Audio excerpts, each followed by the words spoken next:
This is our newest off-road challenge course, and this is the 2024 Toyota 4Runner TRD Pro. Can Toyota's most popular off-road ready SUV set the benchmark on our newest challenge? We're going to find out right now on Driving Sports TV.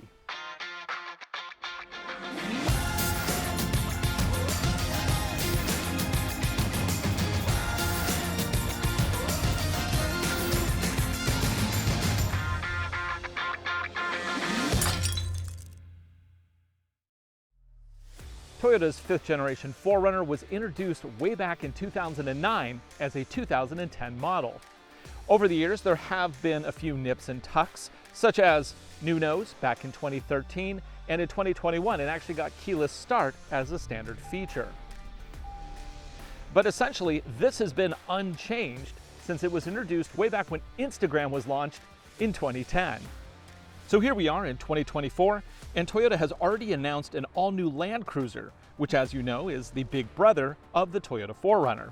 Deliveries of the new Land Cruiser are expected to start in the spring. That likely means that an all-new 6th generation 4Runner is just around the corner. Probably. With all that in mind, it's time for one more ride with this 5th generation edition. The plan today is to break in our newest off-road course here at our Peninsula Proving Grounds. This is a rock and dirt course. Well, today it's more of a mud and rock course. The 4Runner we have here is a top-of-the-line TRD Pro edition. As it's been since the 5th generation was announced, under the hood is a 4-liter V6. This produces a peak 270 horsepower and 278 pound-feet of torque. At this trim level, a 5-speed automatic and part-time 4-wheel drive are standard. It also has a dual-range gearbox, a locking rear differential, TRD-tuned suspension, and skid plates covering the engine, suspension, and the front end. The wheels are 17-inch TRD alloys wrapped in 265/70 Nitto Terra Grappler all-terrain tires. EPA rates economy at 16 in town and 19 on the highway. Price of the TRD Pro we have here with Terra-colored paint and optional mud mats, $56,734 US, including destination. It's good to be back in a 4Runner. For those who have been watching this show for a while, you know that in 2021 I actually bought a Toyota 4Runner. I had a TRD off-road and I loved that vehicle. However, because it was a 2021 and we were moving into 2022, at the time I thought the new 4Runner was going to be announced soon, and I think originally it was planned to be announced around then. But because of global issues, it wasn't announced, but I still traded it in. I bought Ford Maverick, and then I traded that in on my Ranger, which I now am waiting for a Land Cruiser, which I also have on order. So what do we have here? Well, if you've watched any of my videos for the past decade, this is going to be very familiar. We've done a ton of things with the 4Runner, so I'm not going in depth with every single feature because I have lots of videos that do that already. There are a couple things notable to the TRD Pro. You get the little TRD on the headrest, which is nice. Synthetic leather, which actually seems pretty rugged, and I like it. Leather wrapped steering wheel, feels so good. We have the TRD shifter on the gear selector, and then this also has a physical throw for changing between 2 high, 4 high, and 4 low. In the middle here, we have an 8-inch display that has maps, music, and it is compatible with Apple CarPlay and Android Auto, albeit you have to cable it.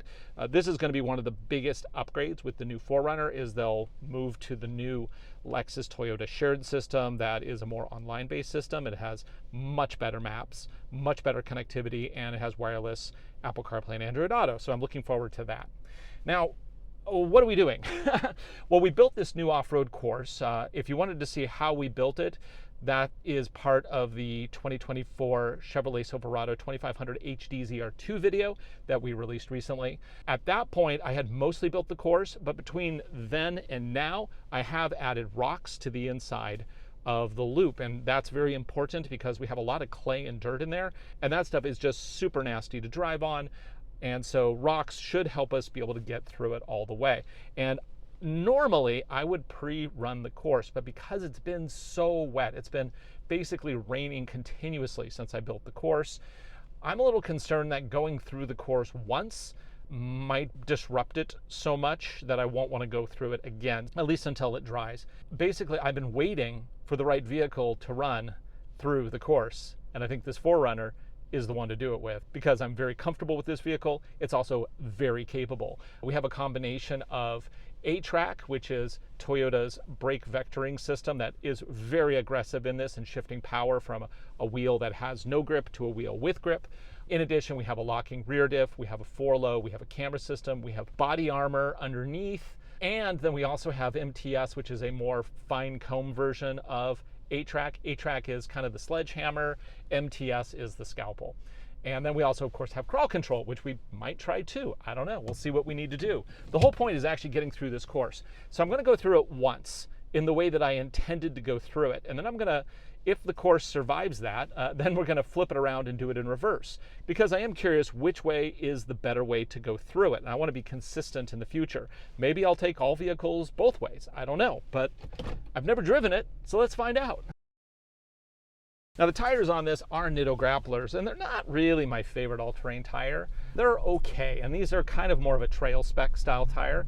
If I were to buy one of these rigs, I would definitely swap it out with like Falken Wild Peak RTs or KO3s or even AT4Ws from Falken as well. The tires just aren't aggressive enough for me considering the capabilities of this vehicle. So we're going to go ahead and start with our difficult side trail. We have two trails here, easy side on the other side, and we use that mostly for crossovers and more family style SUVs. This is the more rugged side, and I've modified this trail so it's actually more challenging now. Before there really wasn't a trail, this was just access, but I've moved the access, so now we can actually put some fun features on here. I'm going to go ahead and shift, put it in neutral, shift it up to 4-low. I get my multi-display up here with all the cameras, which look like basically they're off of a Nintendo 64, but hopefully those will be able to give us a little clarity on what the environment is like around us. So I just want to stop here for a brief moment and just point out that eventually I'm actually going to carry this trail all the way to the left. So we still have a lot of work to do here, but I'm really excited to be able to have at least one more trail to play with. Okay. It's a good opportunity to test out the, actually I should be testing out the cameras here. I can see that I'm going over blackberries on the left, staying on the road on the right, not hitting anything. Now what we have here is the first major modification to the course. Yeah, I actually dug a bunch of ditches. It's gonna be fun. I've done a ton with the 4Runner. I know what it's already going to do. If you watch our channel regularly, you probably already know what it's going to do. But this is really going to help set the benchmark for vehicles going forward. All right, let's do it. So for this section, it's a good opportunity to test the MTS or ATRAC systems. So here I'm just going to use ATRAC. And that is basically the Toyota system for shifting power left to right. So if we get some slip, it'll shift power by using brakes to stop the wheel from spinning, which then distributes power to the wheel that has grip, presumably. Now, this system kind of sort of replaces a locker, although a locker is a hard lock, so locker usually works better, but this is kind of a nice alternative. And also with ATRAC, you can do fun things like dig yourself out of sand, for example. But we don't have any sand to do that with today. So let's see how this does. When I want my cameras on, I'll hit the view button down there. I'm going to align the wheels so that we go right into the ditch. Try not to hit any of the trees. This is purposely a very narrow path. It's how I designed it and how I wanted it.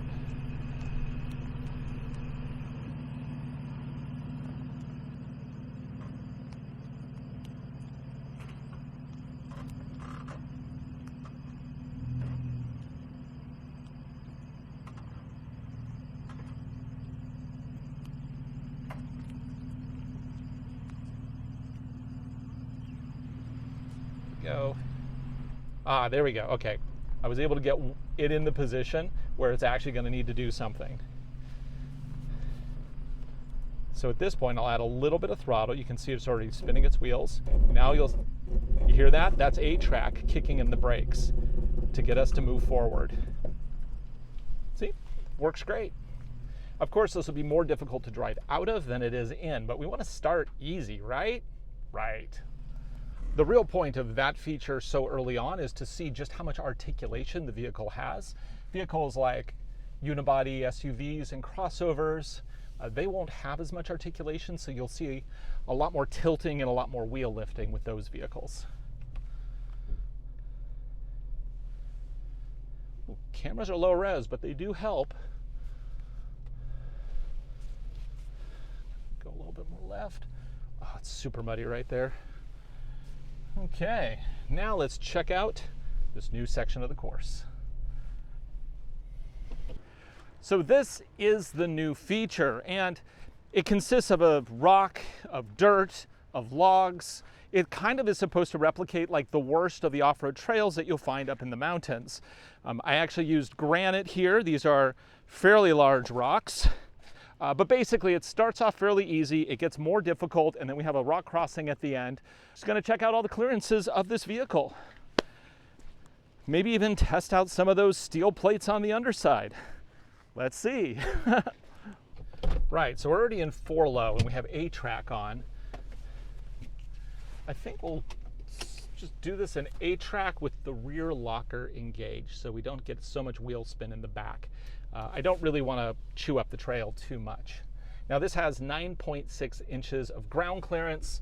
I think the trail is designed to accommodate that, but you don't really know until you put a vehicle on it. So there might be some adjustments in the future to this course. In fact, I don't know, depending on how today goes, there might be adjustments today. So let's, it's in drive, rear is locked, we have ATRAC on, and I'm in 4 low. I do have to watch out for some big rocks, especially on the entry here. Man, that display is kind of useless.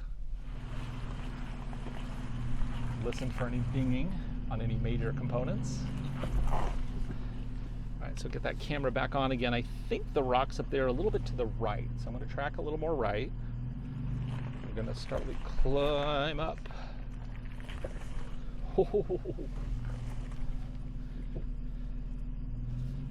Do I want to go over there yet? Maybe. I mean, the display is better than nothing, but it's not great. So you might have noticed it's a little muddy out there. Obviously this course will kind of settle down and firm up over time, but we have to wait for that rain to stop. I'm just using the camera as best I can to get through this, and I'm listening for any dinging, because I don't know how the clearances are going to work here. I'm going to get up on this rock and then check clearances on the outside before I go down into this next feature. Whoop, whoop. Heard something grind. Let's see what we got. Is it just rock settling? Oh, I'm going into the mud here. I need to be more to the left. If you thought I would just charge through this with wild abandon, no, that's not how you actually off-road at all. Usually you want to bring your vehicle back. So the sound I heard, I do have a rock hitting the control arm in the back. Since we're kind of resting on a rock there, let's redo that and go a little wider.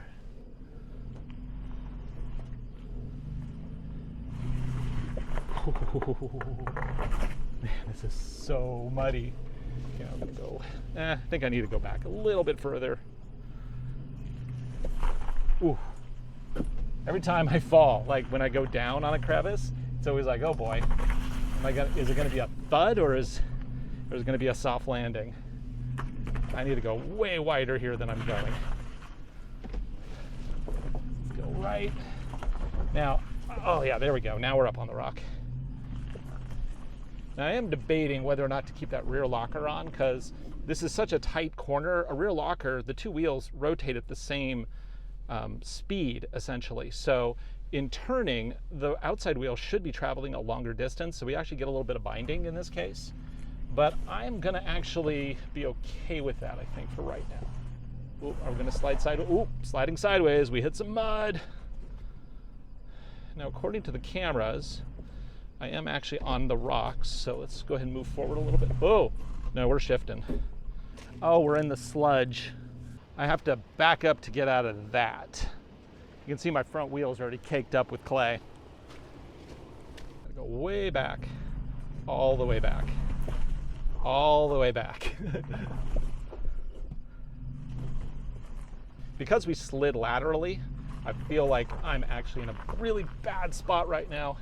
So I'm going to try to shimmy left to get more on the rocks and out of this muck. Ooh, yep, there's a log. Oop, there's an underside. Okay, we're going to go left. There we go.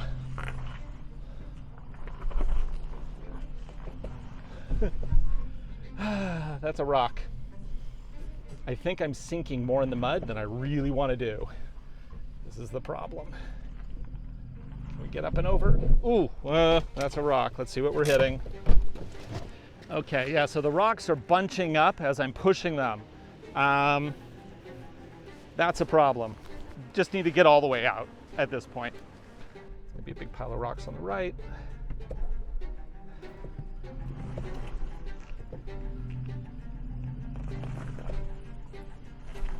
Okay, there we go. Smooth, smooth.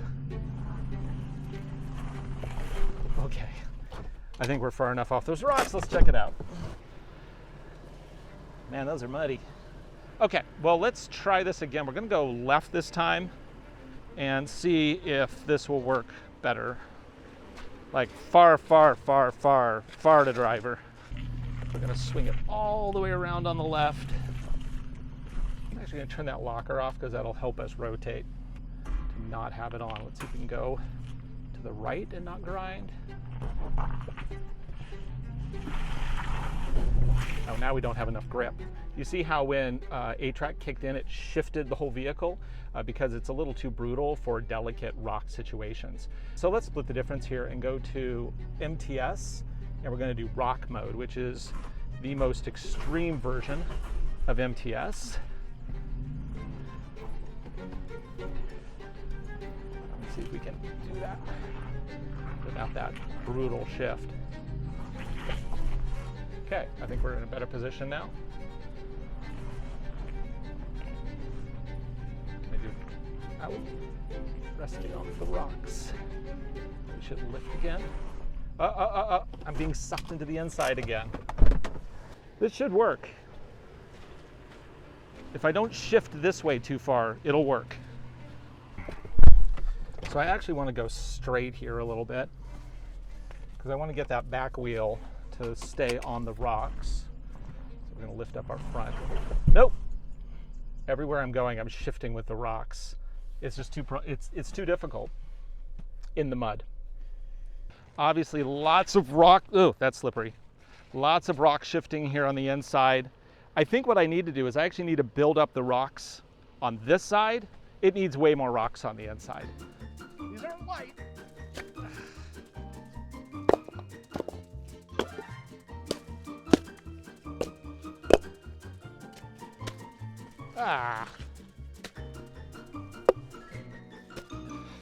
Okay, so I could have done that with traction boards, probably, if I had direct alignment with the wheel.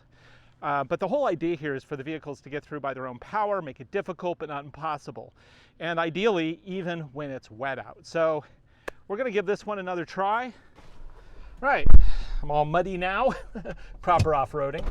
Let's see if this goes any better. So I have MTS in rock. I am gonna lock that rear diff, and I'm in 4-low. So let's see if the extra rocks will improve our situation here. Wide. We're gonna swoop it around to the right.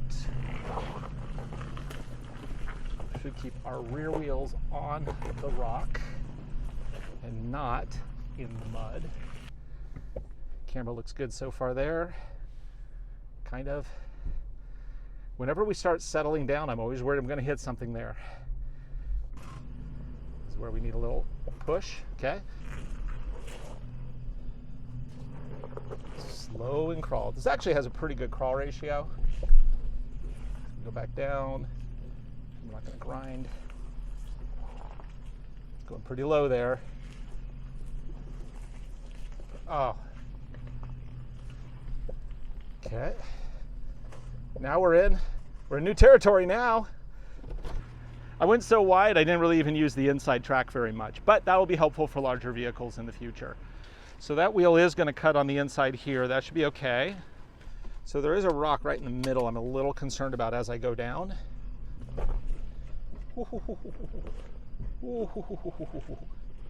Grind? No. Okay, good. I can hear the locker dragging in the back, so I'm going to go ahead and turn that off. We're just going to keep it on MTS rock.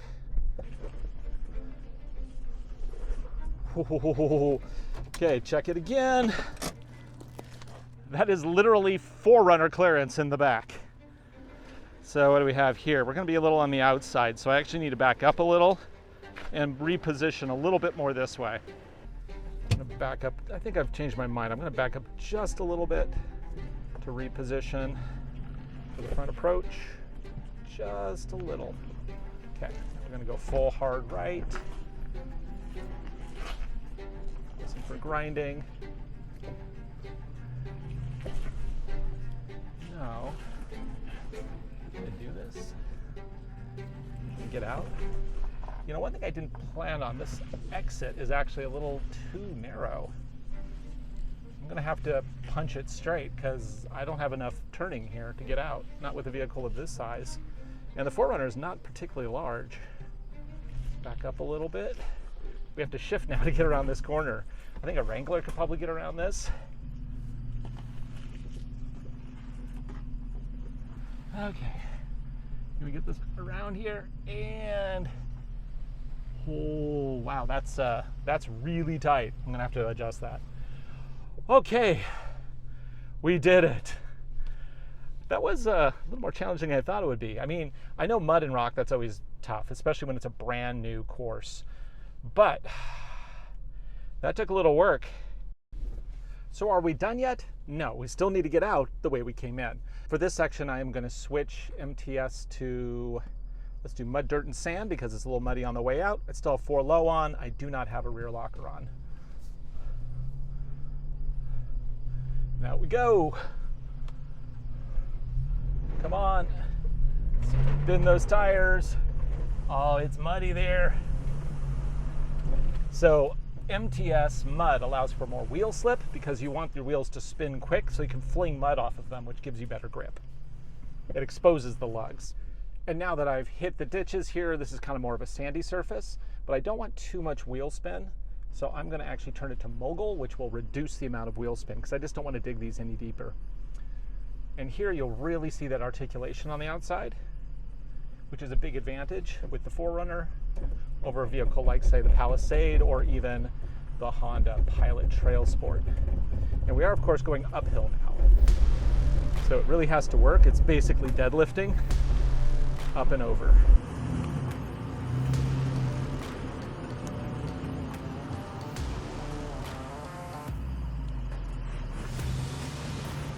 Okay. It took a little bit of work, and yeah, I could have just put on my rear locker, but I really wanted to kind of show you how MTS worked with a different setting there. So that is the Toyota 4Runner TRD Pro and our new off-road challenge course. Seeing that might have helped you understand the difference between a vehicle like this and the Honda Pilot Trail Sport. The Pilot Trail Sport is very, very good. However, it doesn't have the level of articulation as a vehicle like this has. Also, it just doesn't have that same level of capability. This is next level. That comes at a price though, and not just in terms of money. This is a lot more rolly on the street. Put the brakes on, whole thing dives forward. It's a lot less comfortable for people who are looking for a modern driving experience. This is old school in all the good and bad ways, and I love it. I am looking forward to the new Land Cruiser and 4Runner though. They are still going to be body on frame, but I expect they'll be more civilized, but still have that same classic off-road experience. For Driving Sports TV, I'm Ryan Douthit. Thanks for watching. Be sure to like, subscribe, share videos, make them for you. Hope you enjoy them.